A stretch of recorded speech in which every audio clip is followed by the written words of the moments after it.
Hi everyone, welcome back to my channel Meenu's kitchen and tips. ఈ వీడియోలో మనము చామాకులతో పుట్లాలను ఎలా తయారు చేయాలో చూద్దాము. ఇక్కడ నేను చామాకులని ముందే వాష్ చేసి పెట్టుకున్నాను. నెక్స్ట్ మనము ఈ ఆనియన్స్ని సన్నగా తరుక్కోవాలి. మీ దగ్గర చాపర్ ఉంటే చాపర్లో వేసి ఫైన్గా చాప్ చేసుకోండి. ఈ వీడియోలో కనిపిస్తున్న విధంగా ఇలా ఫైన్గా చాప్ అవ్వాలన్నమాట.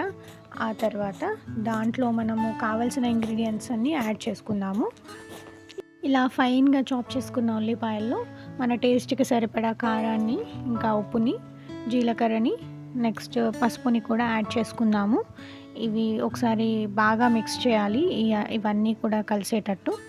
తర్వాత మనము ఒక 2 స్పూన్స్ ఆఫ్ బేసన్ని కూడా యాడ్ చేసుకొని, మళ్ళీ మనం దాంట్లో వాటర్ ఏం యాడ్ చేయకుండా ఉల్లిపాయల వాటర్తోనే మనం పకోడీ పిండి కలుపుకుంటాం కదా, అట్లానే కలిపేసేయాలన్నమాట మంచిగా. నెక్స్ట్ ప్రాసెస్లో చామాకులు ఉన్నాయి కదా, వాటికి ఒక్కొక్క డ్రాప్ ఆయిల్ని వేస్తూ మన వేళ్ళతో ఇలా అప్లై చేయాలి, ఈ వీడియోలో చూపిస్తున్న విధంగా.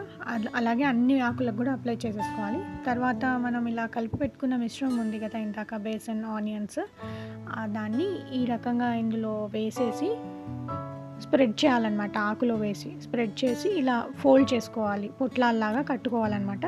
తర్వాత మనం వాటిని దారాలతో సీల్ చేసేయాలి. తర్వాత స్టవ్ పైన ఒక ప్యాన్ పెట్టుకొని దాంట్లో ఆయిల్ వేసి పోపు చేసి కొద్దిగా కరివేపాకు వేసుకుంటున్నాను.